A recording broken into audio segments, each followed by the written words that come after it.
Jadi Nabi itu bukan hanya tugas membawa risalah, tapi tugas mendidik juga. Ya, saya langsung lompat ke Nabi Muhammad SAW di Quran surah kedua Al-Baqarah ayat 151 misalnya sampai ke 152. Di 151 itu tentang tugasnya, yang 5 itu. Kama arsalna fikum rasulan minkum yatslu alaikum ayatina wa yuzakkikum wa yuallimukumul kitaba wal hikmah wa yuallimukum ma lam takunu ta'lamun. Baru 152-nya kedekatan kita dengan Allah. Fadhkuruni adzkurkum washkuruli wa la takfurun. Wa yu'allimukum ma lam takunu ta'lamun. Allah tegaskan Nabi itu pendidik. Ya, seorang Nabi itu pendidik. Nah, dari mana beliau mendidik? Ini sumbernya. Dari petunjuk Allah langsung. Sampai ke semuanya yang disebut dengan adab itu. Adabani Rabbi fa ahsana ta'dibi. Allah yang mengajarkan aku dan menyempurnakan pengajaran itu untuk diteruskan kepada umatnya. Jadi penting disadari bahwa Nabi seorang pendidik. Yang diajarkan apa? Semua pedoman kehidupan yang Islami yang membawa ketundukan, kepatuhan, ketaatan, kedamaian, kesuksesan, kebahagiaan. Maka sifat pendidikan yang didapatkan dari para Nabi disebut pendidikan Islami. Nah, apa yang dibangun dari sini? Keyakinan kepada Tuhan yang kuat, yang kokoh. Supaya dengan keyakinan kokoh ini muncul kepatuhan. Dari patuh mau mengamalkan. Dari mengamalkan muncul kesuksesan. Begitu runtutannya. Nah, kepatuhan yang dalam tanpa keraguan disebut dengan keimanan. Kepatuhan untuk menunaikan apa yang diimani disebut dengan ketakwaan. Makanya kalau kita bicara iman, itu keyakinan tanpa ragu. Bicara takwa, penunaian, pembuktian dari keimanan untuk menunaikan amal soleh sesuai dengan perintah dari Allah sebagai tanda kepatuhan. Makanya kalau ada iman, setelah itu kemudian ingin takwa, pasti ada amal sebagai bukti keimanan, gambaran dari kepatuhan. Contoh, kemarin kita puasa kan, dibuka dengan iman dulu, amal, baru takwa. Ya ayyuhalladzina amanu, iman dulu. Ya, bagaimana cara membuktikan keimanan? Kutiba alaikumusiyam, puasa. Harus patuh untuk menunaikan puasa. Kalau nggak patuh, nggak beriman kan? Makanya ketika saya beriman, saya tunjukkan dengan puasa. Saya patuh kepada Tuhan, pada Allah. Kama kutiba alal ladzina min qablikum, baru dapat apa? Taqwa la'allakum tattaqun. Nah, jadi kalau orang sudah beriman, yakin tanpa ragu, tunjukkan itu dengan patuh, taat, ini, silmi ini, patuh, taat, kuat, baru muncul hasil dari situ. Apa hasilnya? Ya, diberikan pengetahuan untuk membimbing bagian tubuh kita untuk bersikap, macam muncullah karakter kinerja. Sikap-sikap dari ujung kepala sampai ujung kaki, dibimbing bagaimana mata memandang, ya, bagaimana telinga mendengar, lisan bicara sampai ke ujung kaki. Sampai nanti bentuk-bentuk pekerjaan ini disesuaikan dengan hajatnya. Dibawa ke dunia pengetahuan, belajar. Bagaimana dari ujung kepala sampai ujung kaki belajar dengan benar. Dibawa ke rumah tangga, jadi apa? Jadi anak, jadi suami, istri, ayah, ibu, kakek, nenek. Maka ujung kepala sampai ujung kaki dididik. Ini ilmunya dikerjakan. Nah, hasil bentukan perilaku dari nilai-nilai tadi disebut dengan akhlak namanya. Maka ketemulah di situ iman, ya, plus takwa, plus akhlak. Gitu. Bersyukurnya kita, ya, nggak pernah ada pertentangan dari nilai-nilai agama, keislaman, apalagi pendidikan Islami, dengan nilai-nilai kebangsaan, kenegaraan. Karena tujuan pendidikan, ya, yang diterapkan di negara kesatuan Republik Indonesia pun itu membentuk karakteristik iman, takwa, dan akhlak. Gitu. Coba teman-teman lihat ya. Di Undang-Undang Sisdiknas nomor 20 tahun 2003. Diakses sekarang. Googling ya. Undang-Undang Sisdiknas tahun 2020 tahun 2003. Nomor 20 tahun 2003. Coba lihat. Ya, coba klik sekarang. Klik. Google, cari Google. Undang-Undang Sisdiknas. Ya, nomor 20 tahun 2003. Klik. Kemudian buka pasal menimbang. Coba, saya sudah riset nih, insya Allah saya sudah riset. Buka pasal menimbang, lihat poin B. A, B, begitu masuk B. Undang-Undang Dasar tahun 1945 mengamanatkan pada pemerintah untuk mengusahakan satu sistem pendidikan. Perhatikan, yang meningkatkan keimanan dan ketakwaan pada Tuhan Yang Maha Esa serta akhlak mulia. Iman ada, akhlak ada, takwa ada. Tuh. Jadi nggak pernah bertentangan. Jadi pendidikan Islami itu tidak akan pernah mungkin bertentangan dengan kurikulum-kurikulum pendidikan, ya, yang secara konseptual diterapkan kemudian di negara kesatuan Republik Indonesia. Karena value-nya sama, nilai yang dihasilkan sama. Ya.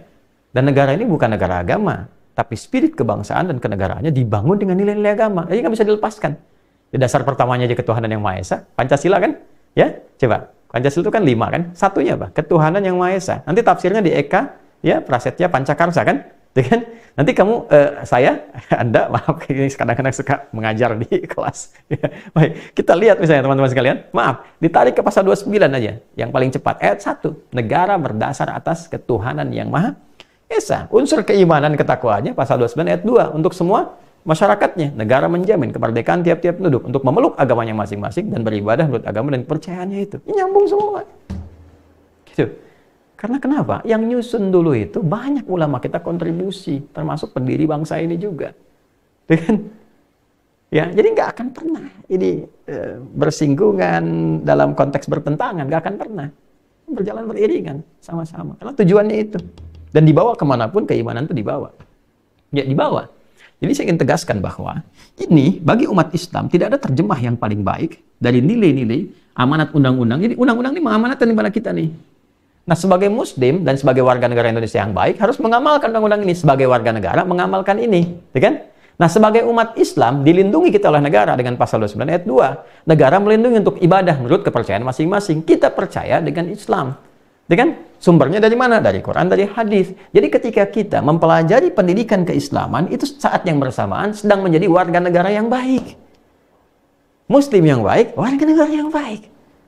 Dan nggak akan pernah hasilnya bertentangan. Karena value yang diajarkan ini dapat diterapkan dimanapun. Jadi apapun, sepanjang basicnya benar, diambil dari Quran, dari hadis, kita praktekkan, basicnya benar, itu diterapkan dimanapun, pasti akan menjadi solusi dari semua perjalanan kehidupan yang dilalui. Jadi apapun dia. Ya, karena yang Islam tawarkan di sini, selain aspek keimanan itu, ya, kalau udah masuk ke aspek muamalah, kalau sudah iman, ibadah kan personal sifatnya. Tapi di Islam itu nggak bisa dipisahkan. Integrasi hasil dari iman dan ibadah melahirkan muamalah. Gitu. Ya, di iman kan ada kepercayaan yang kokoh. Ya, di ibadah ada pembuktian. Nah, di ibadah ini kan konsepnya masing-masing. Dan datanglah Islam menerangkan, lakum dinukum waliyadin. Ya sudah, hormati yang lain silahkan. Tapi orang Islam nggak usah ikut-ikutan. Sholat ya sholat di masjid, jangan ke tempat ibadah lain. Ya kan? Ya, sholawatan di tempat yang benar. Jadi tunaikan dengan benar. Nanti hasilnya bisa didedikasikan, dikontribusikan dalam konteks kehidupan berbangsa, bernegara. Hasil dari sholat itu apa? Tanha anil fakhsya wal munkar. Ya, fakhsya, mohon maaf sekali, zina, pornografi, porno aksi, LGBT, kata-kata kotor, jorok. Orang kalau sholatnya benar, pasti kata-katanya baik. Ya kan? Nggak terjebak pada pornografi, perzinaan, dan sebagainya. Orang kalau sholatnya benar, bebas dari kemungkaran, korupsi, kolusi, ya, berbohong, sogok menyogok, pertikaian, macam-macam. Ya, kalau sholatnya benar, sholat benar itu ada dua pengertian. Ya. Yang pertama, ada orang sholat, ya mafhum mukhalafah, pengertian terbaliknya. Ada orang sholat, cuman nggak benar. Jadi nggak dapat apa yang disampaikan ini. Yang kedua, yang nggak sholat. Ya. Sebab ada orang sholat, dikecam oleh Quran. Fawailul lil musallin di surat Al-Ma'un. Celaka orang sholat. Celaka tuh orang tuh. Lebih celaka daripada yang nggak sholat. Yang sholat aja udah celaka, apalagi yang ini. Ya. Siapa orang ini? Yang motif sholatnya salah. Dia ketika salah, orang itu nanti akan menghukumi sholatnya juga. Sholat aja udah begitu katanya. Ya kan? Yang sholat aja begitu. Jadi cara berpikir udah salah. Karena salah menilai. Salah menilai, premisnya salah, menyimpulkannya salah. Sholat aja mencuri. Mendingan gak usah sholat sekalian. Tuh, sholatnya yang salah. Padahal cara dia menyimpulkan itu sudah keliru. Premisnya sudah salah. Ya, karena cara sholat orang ini salah. Alladzina hum yura'un. Sholatnya untuk pencitraan. Ya, tidak benar-benar patuh kepada Tuhan. Bukan untuk pembuktian iman. Ya. Itu problem. Sahun, karena itu lalai, disebut orang lalai. Jadi yang nggak sholat problem, yang sholatnya salah itu problem. Bagaimana cara sholat yang benar? Ini kan ada ilmunya. Karena itu coba lihat, Allah memberikan pembuktian yang nyata dengan menurunkan risalah. Ini bukan di tempat yang maju, bukan di Romawi, bukan di Persia yang sudah maju. Tapi di tempat titik nadir yang paling dalam. Yang semua akumulasi keburukan ada di situ. Maka disebut dengan jahiliyah. Pencuri, pezina, pemabuk, khatam semua. Penipu, khatam semua. Tapi apa yang terjadi? Ketika diturunkan risalah ini dan diajarkan lewat pengajaran, dan pertama praktek ibadahnya sholat, apa yang terjadi? Maka merubah keadaan jahiliyah jadi khair ummah. Yang paling dermawan ada di situ, yang paling jujur ada di situ, paling sabar ada yang di situ. Ya, yang paling dahsyat apa? Pendidikan yang disampaikan dari nilai keislaman ini, yang tadinya 40 orang, pas Mekah, sabiqun al-awwalun, menghasilkan 12.000 orang. 12.000 ini merubah keadaan terbelakang Yathrib menjadi suasana kota yang mencerahkan. Al-Madinah Al-Munawwarah. Ya. Kemudian dari 12.000 ini menyeluruh dunia. Menyebar kemanapun, dunianya terbuka, jadi maju dan baik. Jujur terhadap sejarah. Jujur terhadap sejarah. Dengan cara baca yang benar. Coba silahkan buka. Teliti dengan baik. Bagaimana sebelum Nabi diutus? Dunia seperti apa? Bagaimana berubah jahiliyah jadi khairul ummah ketika ke Madinah? Silakan jujur dengan baik. Dibawa ke Persia, Persianya maju. Dan keadilan merata. Keadilan sosial pada masa itu merata sekali. Ya, nggak ada yang tertindas seperti zaman Persia. Di Romawi juga begitu. Silahkan dibawa ke Eropa, ke Iberia, Portugal, Spanyol, dan sekitarannya, ke Sevilla, dan seterusnya. Maju, 7 abad jadi maju. Banyak orang belajar. Ke Fes, ke Maroko, ke Maghrib, ke Kherawan, Tunisia, ke Afrika Utara. Afrika Utara jadi provinsi, ke Yaman maju. Termasuk ke Nusantara. Ketika Majapahit sedang mundur kan, coba lihat, karena pertikaian di dalam dan sebagainya. Dan nilai-nilai keislaman datang. Memberikan kesamaan. Menghapus kemudian nilai-nilai kasta yang membedakan satu dengan yang lainnya. Dibuat semua berkeadilan, sejahtera semuanya.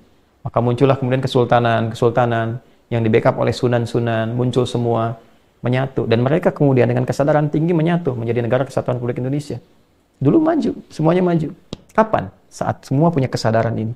Makanya di awal kemerdekaan kita menemukan pancaran dan percikan-percikan pendidikan Islam pada tokoh-tokoh kita dulu. Coba lihat, Perdana Menteri pertama siapa? Buya Muhammad Nasr. Ya, bagaimana beliau menjabat sampai kemudian selesai?